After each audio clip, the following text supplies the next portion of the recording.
Um, Kate and I, along with Tia and Alyssa, wrote this book together largely on the internet like this. So this is giving me a very pleasant flashback to being on Zoom at 3 in the morning. I'm drinking seltzer, by the way, not getting hammered, unfortunately.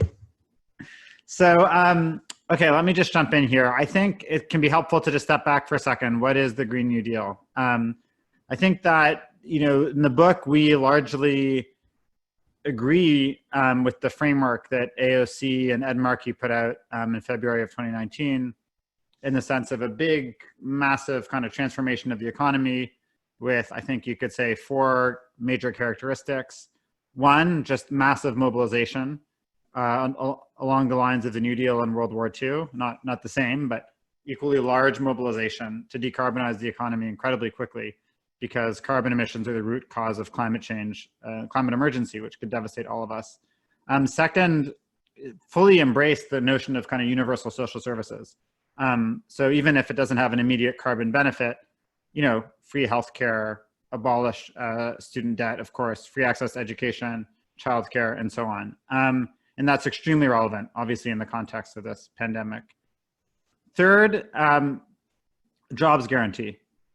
The Green New Deal, I think, really stands out. And, when Sunrise occupied Nancy Pelosi's office with AOC, even before AOC took office, the idea of a jobs guarantee was very central. And I think this was a key way of reaching out to workers in all sectors and saying, we're not going to leave you behind. This is not about facilitating the purchase of organic purple cauliflower for upper class people, which, nothing wrong with organic purple cauliflower, but we have a broader agenda here. And the jobs guarantee is a key way to signal that. And something we could achieve. And then fourth, finally, direct investment in frontline communities. And I think that's a big topic in the wake of the refinery literally blowing up that we can get into as well. What does it mean to target investment in racialized and working class communities that have been left behind, that have been polluted, that have been disinvested in? And there are some models in California, emerging models in New York State. And I think that's something that would be very much necessary to pursue in Philadelphia or in PA. Philly. I live in Philly. Yeah, soft pretzels everywhere in this house. Or apartment rather. So the crisis, of course, then puts us in this position where if there's going to be a stimulus, just like Kate was saying, shouldn't it be a green stimulus? I mean, in what insane world do we have like a once in a decade economic reset and we use all of our resources to A, make Trump look generous, and B, bail out the fossil fuel industry? We can't do that. Thanks, Sas, I saw that. Soft pretzels for all. We can't do that. So we need something else. So in the book, we talk about the need to nationalize the fossil fuel industry, as Kate laid out, the need to bring the whole wide spectrum of care work under the umbrella of green jobs, as Kate also talked about. And I think that's very relevant, again, for this pandemic, that we see a society of care, caring for ecosystems and caring for other people as really what the Green New Deal is ultimately for, right? Like our vision of utopia isn't building solar panels. Our vision of utopia is spending time with people we love and taking care of each other. And the Green New Deal is how we get there. So we put care work at the front. Then comes this question of transforming the built environment. And no doubt this will be easier to do, including in Philly and Pennsylvania and elsewhere, especially in red and poor states, easier to do with federal money. But there are things we can start to do in PA. So what does it mean to decarbonize the energy system and the built environment? That obviously means building more solar panels and wind turbines. I think everybody who's joined this Zoom link knows that. Otherwise, you're on the wrong part of the internet for your interests. So I think we can move beyond the question of we need to build more renewable energy. But what we also need to do actually is use less energy overall. Because every time we build a wind turbine or build a solar panel, what are we doing is we're using up physical materials, minerals, metals, and so on from all around the world. And we have to limit how much mining and materials we use. I mean, we just cannot grow the physical economy indefinitely at all. And we can't take away solar panels and wind turbines and batteries that would be needed in places like the global south. They don't have the same kind of spending power that we have. So we need to use less energy. And to do that, we need to transform our transportation system away from being car driven to much more collective services. We do obviously have to replace gas cars or ICE, internal combustion engine cars, with electric vehicles. But I think on the whole, we want far fewer cars. to make that feasible, we need to really radically expand mass transit, which again, everybody here would know. I would argue we need to expand mass transit first. Most people in Philly will know there's a constant fight between these like Philly urbanists who are very excited about getting rid of cars, and a lot of working class and racialized communities that don't want to lose their parking when they don't see, they don't have the money to take Lyft every day. They don't see the transit as an alternative. And so I think we see an investment-oriented approach that says, electrify SEPTA, get electric buses first into Black and brown communities, get them running much more often so that you are dependably able to get where you need to go on transit. We should work towards free bus transit. That's already a campaign in Boston. We should have it here. Eventually, all public transit should be free. Certainly fare capping, certainly should not have to pay for transfers, but you should be able to get out of the house, have a destination in mind, and know that the bus is gonna come right by within 5 or 10 minutes automatically. And I think once we get into that direction, then we can really start talking about parking restrictions and so on. So this is a kind of investment-oriented approach to expanding public transit. And yeah, high-speed rail is great, but I don't think most people in Philly are about to take a high-speed train to New Orleans. I hope that that becomes possible soon, but I think we also have to take care of that daily commute right away. We need to decarbonize our buildings. In the Mid-Atlantic, half of Black households can't afford their utility bills. That means that they either received a utility shutoff notice in the last 6 months, or that they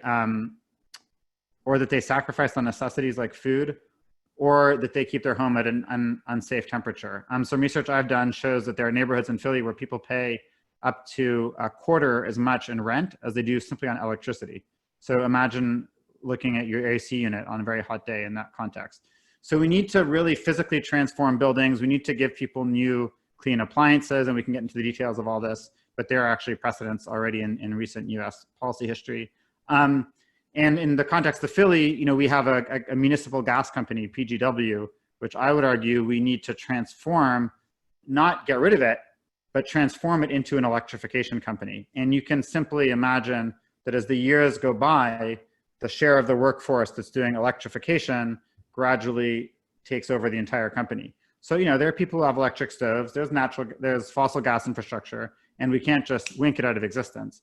But we can transform all of our efforts towards electrifying our buildings, making them cleaner, healthier, safer, more comfortable.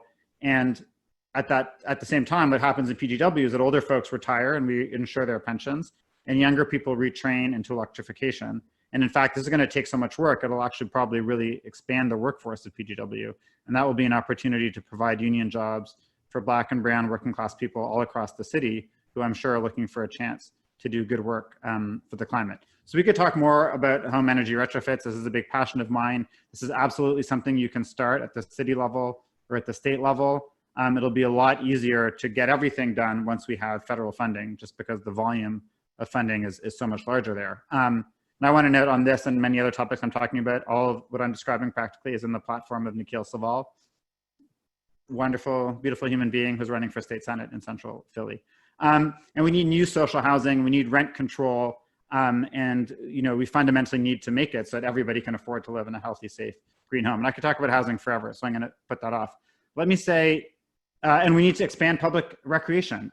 Part of our vision is that we're dematerializing prosperity. We're taking the amount of stuff that it takes to live well in this country now, and we're reducing that. We want to reduce work hours, and we want to have more ability to have fun. And although that sounds in a way kind of cheesy, I can tell you that actually, if you go back to the original New Deal, public recreation was around third or fourth biggest line item expense of the whole public investment.